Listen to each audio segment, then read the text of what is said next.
CPM-കാരനാണെങ്കിൽ നിങ്ങൾക്ക് നിങ്ങളുടെ പാർട്ടിയെക്കുറിച്ച് അഭിമാനം തോന്നേണ്ട ഒരു ദിവസമാണിന്ന്. CPM-ൻ്റെ പ്രവർത്തകർ അവരുടെ പാർട്ടിയുടെ പോളിസിയെക്കുറിച്ച് അവർക്ക് ആശങ്കയുണ്ട്.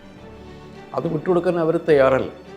എന്നെ സംബന്ധിച്ചിടത്തോളം ധർമ്മടം നിയോജക മണ്ഡലത്തിൽ മുഖ്യമന്ത്രി പിറകോട്ട് പോകണമെങ്കിൽ അവരുടെ തീരുമാനം അതാണ്. അതൊരു സത്യത്തിൽ ഞാനിന്ന് ഒന്നൊരാളോട് പറഞ്ഞത്, അതായത് നിങ്ങൾക്കൊരു CPM-കാരനാണെങ്കിൽ നിങ്ങൾക്ക് നിങ്ങളുടെ പാർട്ടിയെക്കുറിച്ച് അഭിമാനം തോന്നേണ്ട ഒരു ദിവസമാണിന്ന്. കാരണം പാർട്ടിയും പാർട്ടിയുടെ പരിപാടിയും പാർട്ടിയുടെ നയങ്ങളും ഒരു തരത്തിലുള്ള ഇൻറ്റിമിഡേഷനും വിട്ടുകൊടുക്കില്ല എന്നവർ തീരുമാനിച്ചു.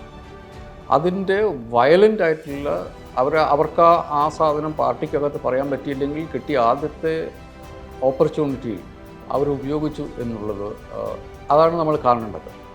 ഇപ്പോൾ കമ്മ്യൂണിസ്റ്റ് പാർട്ടികൾ സാധാരണ ഇത് പറയുന്നൊരു കാര്യമുണ്ട്, ഞങ്ങളുടെ പാർട്ടിക്ക് തെറ്റ് പറ്റാറില്ല. ആ പാർട്ടി എന്നുള്ളത് ഒറ്റ മനുഷ്യനിലേക്ക് ചുരുങ്ങുകയും ഈ കളക്റ്റീവ് ലീഡർഷിപ്പ് എന്ന് പറയുന്ന കമ്മ്യൂണിസ്റ്റ് പാർട്ടികൾ സാധാരണ കൊണ്ടു നടക്കുന്ന വളരെ ഫണ്ടമെൻ്റലായിട്ടുള്ള ചില സാധനങ്ങൾ അതില്ലാണ്ടായി പോവുകയും അതിൻ്റെ ഫലമായിട്ട് പോളിസി അത് ബാധിക്കുകയും ചെയ്യുന്ന ഒരവസ്ഥ. ഇപ്പം നമ്മൾ തന്നെ ചർച്ച ചെയ്തിട്ടുള്ളൊരു കാര്യമാണ് CPM ഒരു സോഫ്റ്റ് ഹിന്ദുത്വ കളിച്ചിട്ടുണ്ടാവുക എന്നുള്ളത്.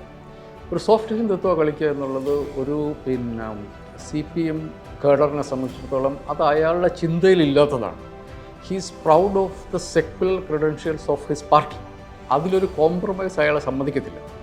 അയാൾക്കൊരു സേ ഉണ്ടായിരുന്നെങ്കിൽ അയാളത് സമ്മതിക്കത്തില്ലായിരുന്നു. അതിപ്പോൾ പല ഇൻസ്റ്റൻസസ് ഉണ്ടായിരുന്നു. ആ ഇൻസ്റ്റൻസസിലൊക്കെ ഇപ്പം വെള്ളാപ്പള്ളി നടേശനെ കാറക്കയറ്റിയതിൻ്റെ പ്രശ്നം അല്ലത്.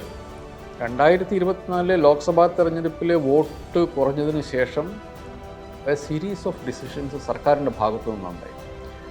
അത് ഞങ്ങൾ അംഗീകരിക്കുന്നില്ല. ഞങ്ങളുടെ പാർട്ടിയുടെ തീരുമാനം അല്ലത്.